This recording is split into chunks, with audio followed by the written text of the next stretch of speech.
we speak Manese. Manese, yeah, man, like Chinese, Vietnamese, Manese. Women speak, so women speak Womanese. Now, a woman can understand Manese, but it's rare that a man can understand Womanese. We'll hear the words, but they're saying a lot more than what we hear the words. So it's been documented. It used to be, I don't know how it's in Eastern culture, but in the United States, in the Western culture, say it's sooner that the North Sea will dry up than a woman will run out of words to say. Meaning that they talk. But actually they've done studies consistently. When they measure men and women speaking, men use more words. We actually speak more. Really? Yeah. So like just looking at the numbers, going, they count the number. Men have used more words, but women say more with less. So when a woman says something, an example would be, my friend was out shopping. He just come into a little bit of money selling some things, and they go window shopping at night, and they walk by this one window with a coat, and the woman like Chris, she goes, "Oh, I'm cold," and he's like, "Oh yeah, it's cold." And they walked on, and she was saying something that he didn't hear. If a woman was right next to them, they would be like, "Oh, she wants that coat." And but he's like, "Ah, yeah, it is cold. Here, you want my jacket?" He tried to fix the situation instead of, he didn't pick up on what she was saying. I had, my first wife did the same thing with me, and I was so angry, and I didn't understand, which was, there's a dish called migas.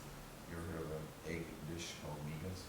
It's a Mexican, you prepare the egg in a certain way, a little spice, and she goes, "I love migas. Let me show you how to make migas." I'm like, "All right." And she made migas, and they were delicious. I was like, "Wow, this is great. Thank you so much." And then the next day, she looks at me and goes, I would love to have some migas." And I go, "Oh, that'd be great."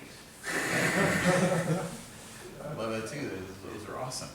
And then she went and got the pan and just like slammed it down and started like making the eggs.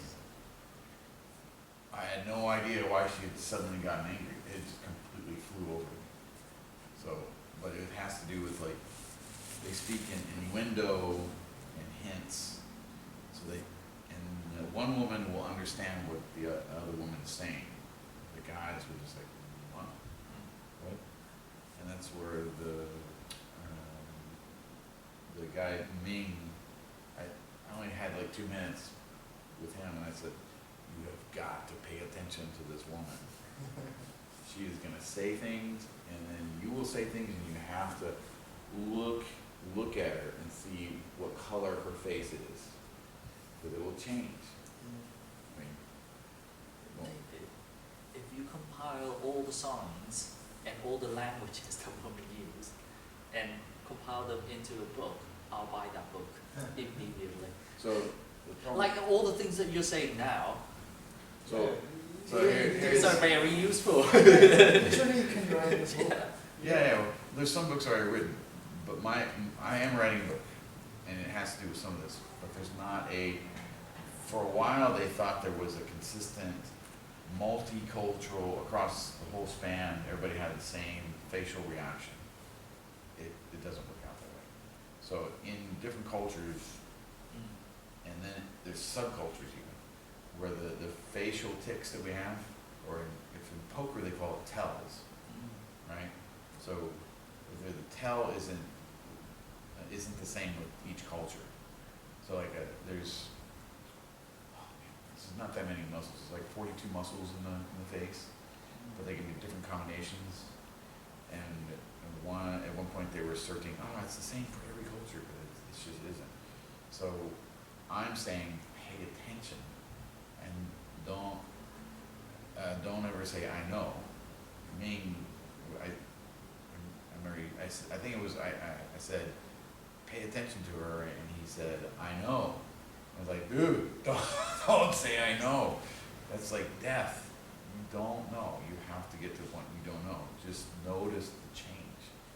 So, if when a woman, like, her demeanor changes a little bit, like, you know, you say, hey, let's go dancing, might sit up, or they might smile with it, you know, some change in their breathing pattern, we don't even have to pick up on it.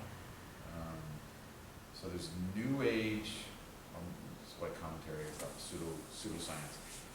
You've heard about New Age science? These people, they go, oh, I can read your aura. Oh.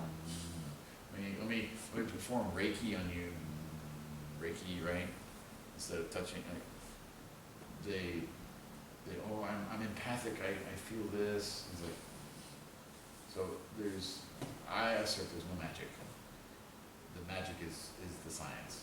So, like, we look at Nan here. One leg might be twitching. His finger might be twitching. His head going back and forth. His breathing. His breathing might speed up. His face pattern might change a little bit. His facial muscles nodding. His voice. He might speak faster. He might speak slower, higher, waver. Like all these different things that might take place.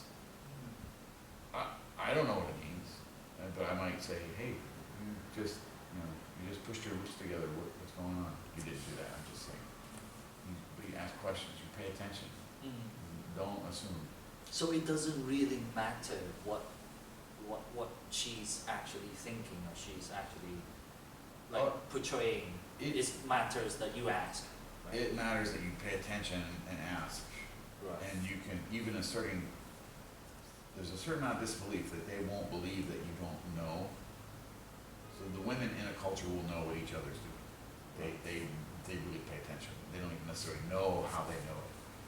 But when you don't know what's going on, they don't believe you. He knows. He knows what's going on. He should know. He knows. Yeah. But we don't. But if we're paying attention, that sort of greases the movement in the conversation to like figure it out. We don't have to know, but we have to show that we want to know, and once we do know, we will do whatever we can